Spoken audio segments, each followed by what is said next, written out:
Yeah, Team Kit getting the red side.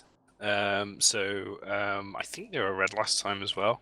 No, sorry, they were blue last time. It's interesting. It'll be interesting to see whether the teams completely mix things up based on their last match. Both of these teams lost their last match, so it'll be interesting to see whether they stick to their guns, go with the same strategy they did before, and hopefully it works out this time, or whether they mix it up completely.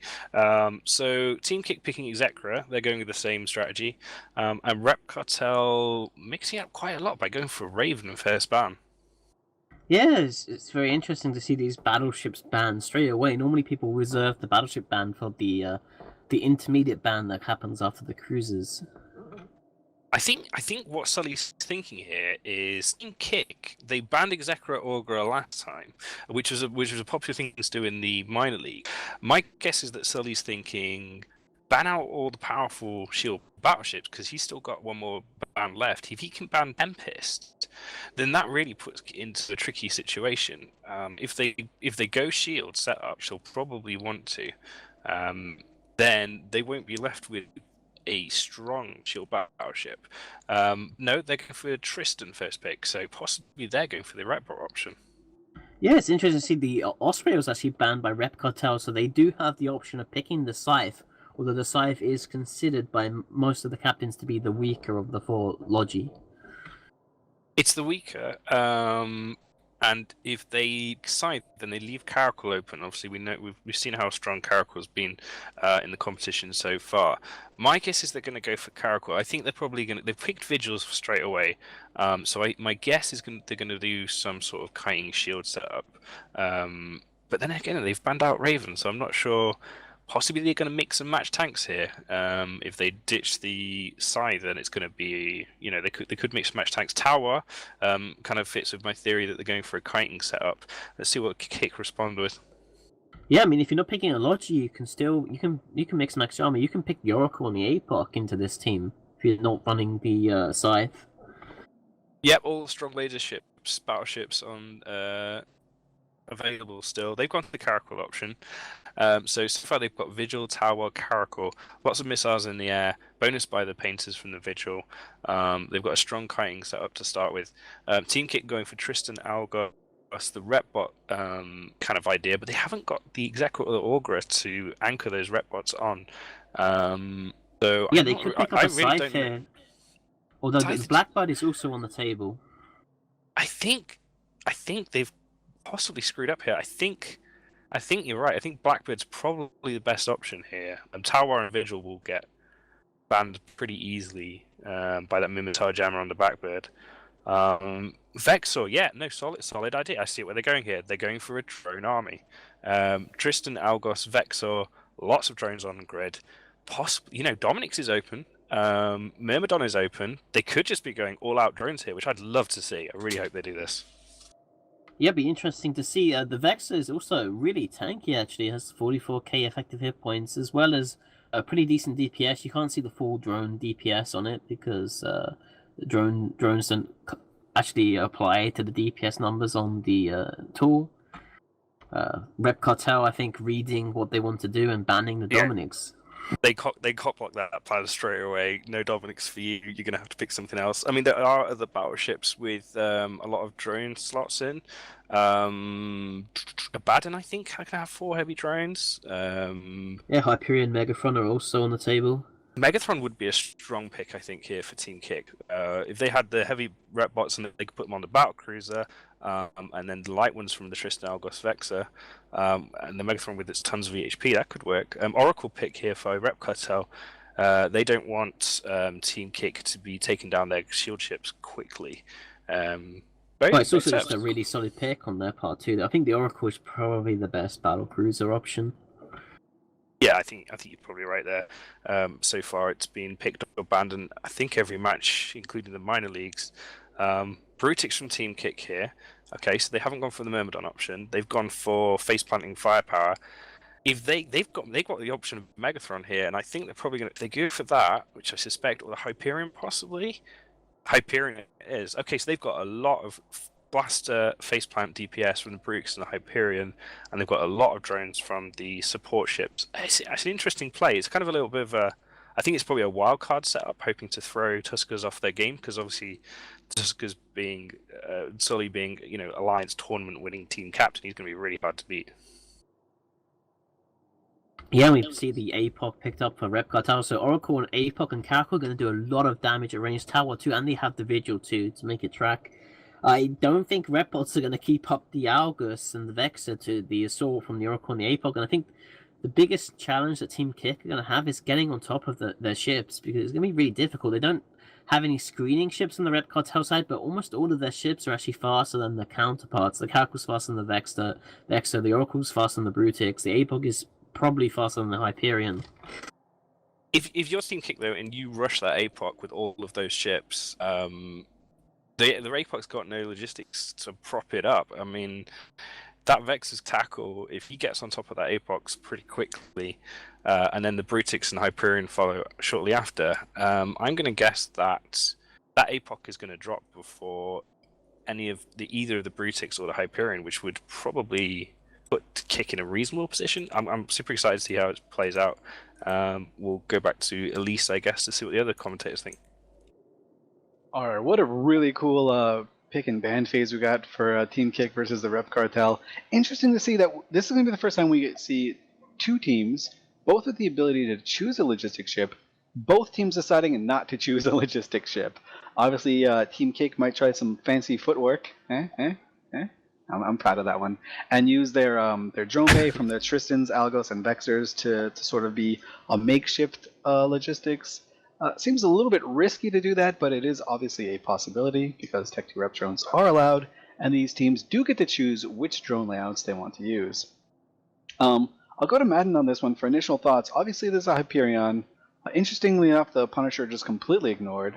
Madden, what do you think about Team Kick and Rep Cartel, and who's going to be not only who do you favor, I guess? Yeah, I mean that's favorite. It's a tough call. I mean, I think it's interesting watching this. Obviously, I would say if you're Team Kick, you're watching this, seeing Vigil Tower, you're probably expecting a Logi, and they picked the Caracal. But it didn't affect their strategy. They said we're gonna be Galante, we're gonna bring drones, we're gonna bring in your face DPS and hull tank essentially. There's nothing more beautiful than a strong hull tanking, crazy drone, crazy DPS team, and that's what Team Kick's brought. So that's really fun to see. And then at Rep Cartel, you've got missiles and lasers, which is honestly we've seen it a lot. I mean, this is a pretty standard, really really effective comp. What Rep Cartel has brought can be effective, but what are can they burn through a Brutix and a Hyperion, and can they stay away from it? They don't have any tackle really, so they're not gonna basically stop someone moving except for the Vigil. The question is, will Team Kick be able to get the Brutix and the Hyperion on top of them, or will they be able to use drones to take them out? We'll see early on if this Algos and Tristan can get popped by the Caracal.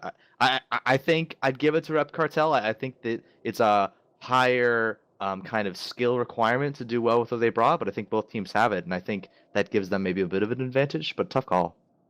Yeah, we very have often seen this Tristan and Algos paired together, and generally see a Caracal and Hurricane kind of to handle them.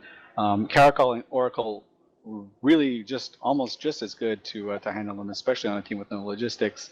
So it should be pretty cool. Another sort of thing we've been seeing a lot is this Oracle paired with the APOC, just projecting really projectable pulse damage, really really strong. With Scorch, I mean, Scorch is such great ammo. It's so broken. Unfortunately, the alphas won't be able to use it in a couple days, but such amazing projection. That way, positioning isn't all that important. If you get tackled, you can still shoot the bad guys and stuff like that. Rain, what do you kind of make from these two pairs? Which pair do you think is going to be stronger in this match? The Tristan and Algos or the Oracle and APOC? Well, I think it depends because the Tristan and Algos obviously DPS wise, if they bring DPS drones, they're obviously not going to be able to out DPS a battlecruiser and a battleship. However, they can still make themselves useful in terms by bringing the T2 rep bots, which rep bots are the only drones allowed for T2, which makes them pretty powerful, which, I mean, a lot of people don't really use them on Tranquility. You don't really use them outside of just, say, flying a logistics ship. So some people underestimate those. But we've seen in the past how the Tristan and Algos, just playing that support role, even though they don't have a Logi on either team, that the rep bots might actually be able to make that difference in support.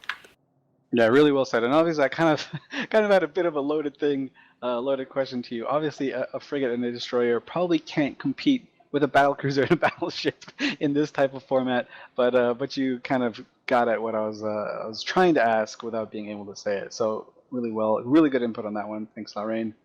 One other thing I want to bring to, I guess, Sutonia. What do you think about these captains? Right, they kind of had a strategy going in. It looked like the Footwork team kind of wanted to do a drone thing by their initial picks. Do you think they wanted to do the Brutix and Hyperion kind of structure, brick tank towards the end, or do you think that's something they adapted to after the Dominics got banned? It's hard to tell. I think they probably did want to bring this team. I'm not sure if you pick the Dominics over the Hyperion against this lineup. I think where the Dominics really shines is like anti-ECM. It has a sensor booster. It has 2 smart bombs. It has drone DPS, which you can't turn off with ECM. I think it's really like a really strong counter against that sort of team. I think the Hyperion is probably way better than the Dominics, like in general, because it almost has the same EHP plus the like really big tank and the MJD utility with the grappler, which I think is really key. I think this match is gonna come down to like can they get on top of the APOC and the Oracle? So I think if you kill the APOC and the Oracle, the Hyperion can permatank what's left. Even though it might not be able to catch it, and then you win on points, right? Because it's 1 + 2 versus 5.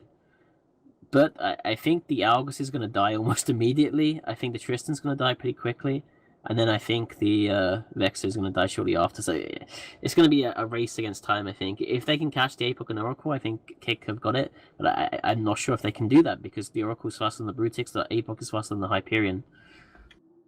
Yeah, this is going to be really interesting to see how it goes down. Obviously, as we were mentioning before, these teams they don't have that much time to strategize. This is the setup that they had to choose on this at the spur of a moment. Maybe this was a bit of a pocket strategy coming from Kick, but it does look like the Rep Cartel team did respond really well. I do like the setup that they have. I'm not sure who I would favor. I do like the Oracle and Apox and Caracol combo. Just it's so brutal, and especially it looks like that setup is really good at sort of countering a logistics team. Kick didn't bring logistics, so it'll be interesting to see how this works out. I'll bring it to Chester before we go into the match. The teams are actually in local and starting to warp to the field. Chester, what do you kind of predict is going to happen, and who are the ships that we should be focusing on during the match? I think Rep Cartel, basically, you're just going to look at the Oracle and the APOC. Those 2 ships need to be able to do their jobs. Caracol, Tower, Vigil, the level of piloting that Rep Cartel can bring to the field, I'm not worried about any of those 3 ships. Team Kick is completely outplayed here. They're completely outmatched here. The only way they win is if Tuskers makes a huge fuck up, which I don't see. They're going to be completely killed. What you're going to see is what I was talking about earlier, where a Hyperion against better teams is really going to be garbage because it has no projection and it's very slow. You're going to see that come into play here. The Vexor is going to get deleted, the Algos is going to get deleted, and the Tristan's going to get deleted. And those 3 ships are just going to die immediately, and then you're just going to see the Brutex and Hyperion just slowly dying. The only thing that could be interesting here is, the only thing I could foresee happening is if Kick warped their Hyperion at 50, and Ref Cartel warped in at 50, Hyperion might have a chance for like an MJD. But barring that, they totally got this. And yeah. All right, well, pretty good insight for that. The commentators for this match will be Rain and Chester, kind of bringing back up from the beginning, and I'm going to send it over to them right now, actually. So take it away, guys.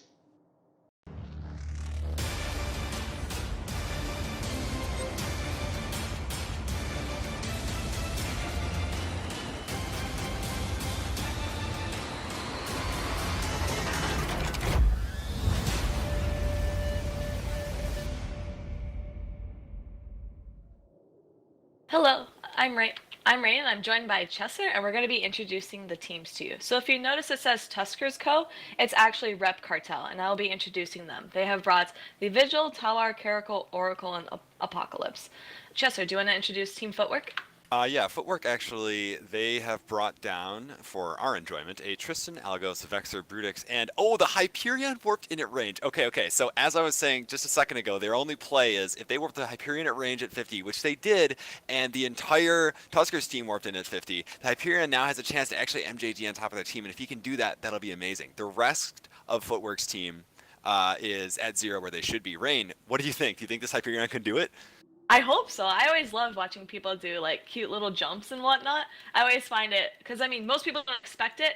I believe that the Rep Cartel, obviously being in the AT, winning the AT, they will probably be maybe expecting it, but it might just be exciting to see if they can, if this Hyperion can snag anyone.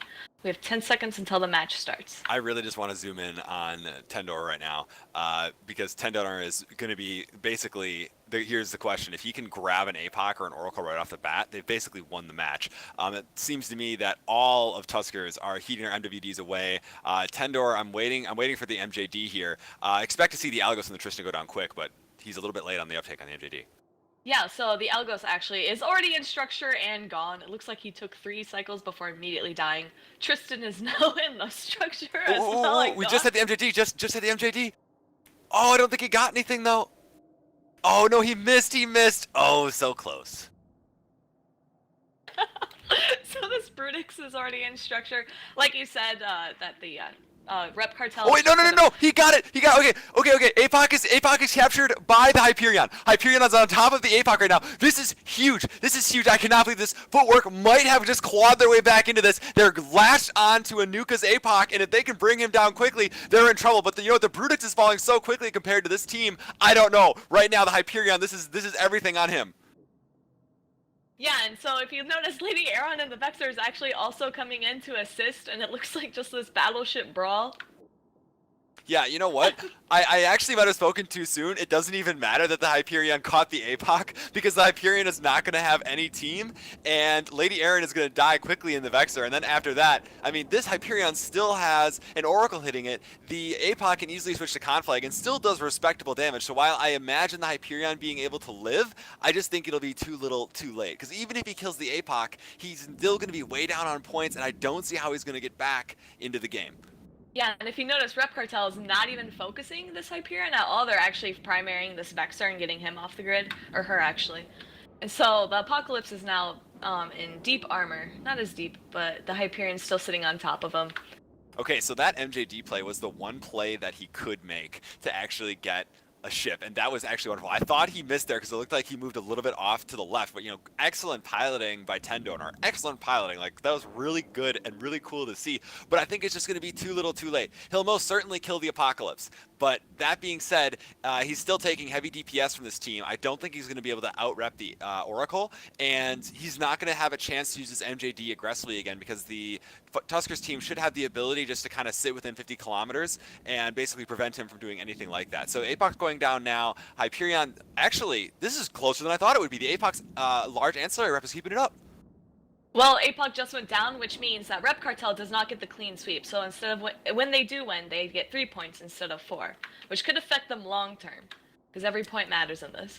That's very true. I think the Hyperion right now is going to be able to rep fairly comfortably. I'm really unsure why the Vigil is so close to the Hyperion. Oh, he's actually just getting a web there and now burning away. Yep. That's nice. I guess they were trying to just pull him off and keep him off the APOC for as long as possible. But at this point, unless barring an absolutely huge piloting error from Tuskers, I think they really do have this. Hyperion should be able to tank comfortably on the Repper with just the Oracle shooting it. The Tower pretty useless. Vigil doing no DPS, and the Caracal unfortunately having reloaded DPS to deal with. So he should be all right. Yeah, it looks like he's trying to catch this Oracle, but he is not doing too well in that. Obviously, No. he's a He's big, very, slow very battleship. slow. Yeah, 600 MS top speed. Oracle can just burn around this MWD basically forever, going basically twice that. But you know what? Actually, I'm Wait, surprised that Vigil? Tendor is actually still dropping here and actually does go down. Yep, and so that was a pretty quick match, even really exciting, and we'll send it back to Elise in the studio.